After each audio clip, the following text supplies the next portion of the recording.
TNI Angkatan Laut Indonesia resmi memperkenalkan drone intai terbaru miliknya, Sibel Camcopter S100. Sibel Camcopter S100 yang menjadi drone intai terbaru TNI Angkatan Laut buatan Sibel Austria baru saja dilatihkan penggunanya. Komandan Pusat Penerbangan TNI Angkatan Laut, Laksamana Muda TNI Dr. Imam Musani, menutup Training Unmanned Air System atau UAS Sibel Camcopter S100 dan mengecek kemampuan operasional terbang drone Skuadron 700 Wing Udara 2 Puspenerbal. Komandan Puspenerbal mengatakan, sejak tanggal 11 sampai dengan 28 September tahun 2023 telah dilaksanakan kegiatan technical support satu unit unmanned serial vertical takeoff landing maritime surveillance system yang diikuti oleh 10 personel Skuadron Udara 700 Wing Udara 2 Puspenerbal Juanda. Puspen TNI dalam medianya mengatakan, "Saya ucapkan terima kasih atas kehadiran tim technical support di Puspenerbal. Kehadiran tim ini merupakan bukti nyata dukungan luar biasa dari pabrikan UAS Camcopter S100 terhadap kemajuan kemampuan maritime surveillance penerbangan TNI Angkatan Laut."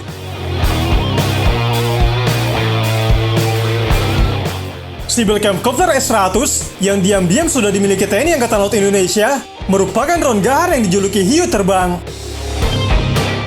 Camcopter S100 adalah sistem UAV VTOL jarak menengah dengan daya tahan sedang yang dirancang untuk memberikan keseimbangan unik antara kemampuan tingkat lanjut dan pengoperasian di lingkungan taktis.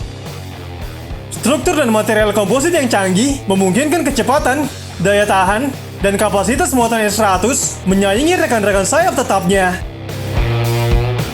Desain canggih ini memungkinkan pengoperasian dari area terbatas tanpa mengorbankan kinerja yang biasanya dikaitkan dengan helikopter.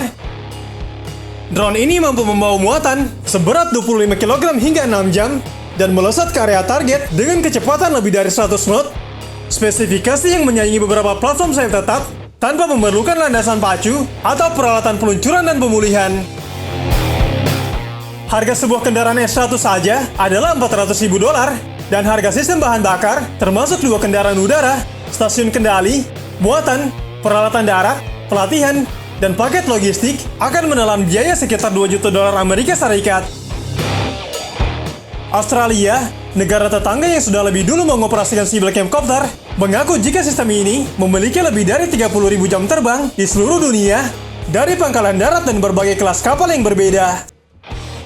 Sistem udara tidak berawak S100 terdiri dari satu atau lebih pesawat yang dipiloti jarak jauh dan stasiun kendali darat dengan antena terkait dan interkoneksi yang diperlukan untuk komando dan kendali RPA. S100 RPA adalah pesawat lepas landas dan mendarat vertikal atau VTOL berukuran kecil menengah yang terbuat dari bahan titanium dan serat karbon, dirancang untuk membawa banyak muatan secara bersamaan hingga 6 jam dalam satu waktu.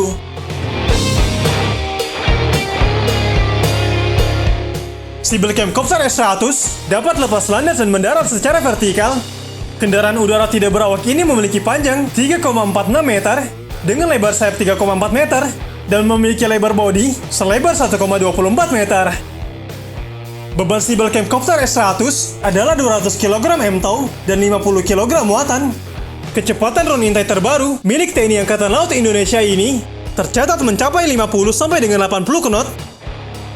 Sibel Camcopter S100 dilengkapi dengan satu mesin 2 tak, HEV rotor kembar, bahan bakar berat JP5 atau JP8 dengan ketinggian 19.500 kaki dan ketahanan mencapai 5 jam lebih.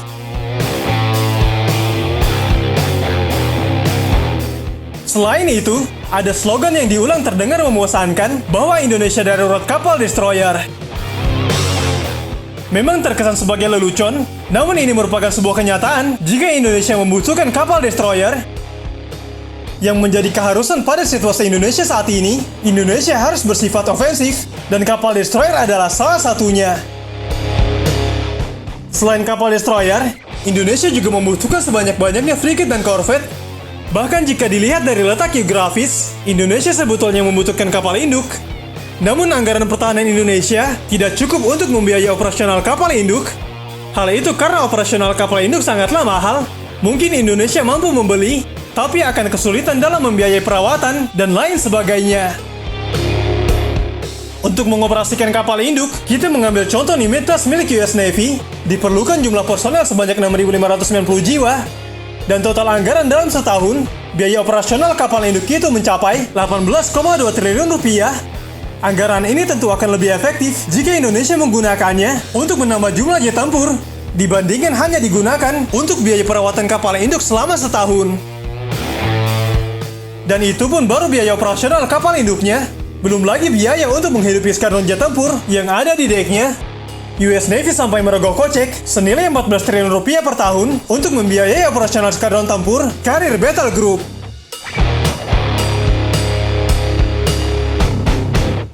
Dari semua fakta tersebut, diyakini Indonesia tidak akan memiliki kapal induk dengan dek untuk membawa jet tempur. Yang paling realistis untuk diwujudkan ialah kepemilikan kapal induk helikopter alias LHD. PT PAL Indonesia dalam beberapa tahun silam pernah menunjukkan mockup kapal LHD atau landing helikopter dock rancangannya. Mockup LHD ini didasarkan pada rancang bangun kapal kargo Star 50 buatan PT PAL. Dengan desain ini, LHD buatan Indonesia bisa menampung setidaknya 10 unit helikopter hingga tank amfibi, lengkap dengan pasukan marinir. Meski ada kemungkinan mengakuisisi LHD, akan jauh lebih baik jika anggaran itu dibelikan kapal destroyer. Destroyer mempunyai daya pukul mematikan, serta efek deteran lebih tinggi saat ini. Kapal destroyer mampu menghadapi segala jenis ancaman. Yang paling dibutuhkan Indonesia saat ini ialah menanggulangi serangan udara lawan. Indonesia membutuhkan unsur kapal perang anti-aircraft warfare atau AAW. AAW bukan cuma bisa menembak jet tempur atau pesawat militer, namun juga bisa melahap rudal balistik. Oleh sebab itulah Indonesia memerlukan kapal destroyer yang harus dilengkapi pertahanan udara jarak jauh berjangkauan 700 km. TNI Angkatan Laut harus mulai merencanakan dan memiliki kapal frigate dan destroyer yang mampu melakukan air defense berjangkauan wilayah.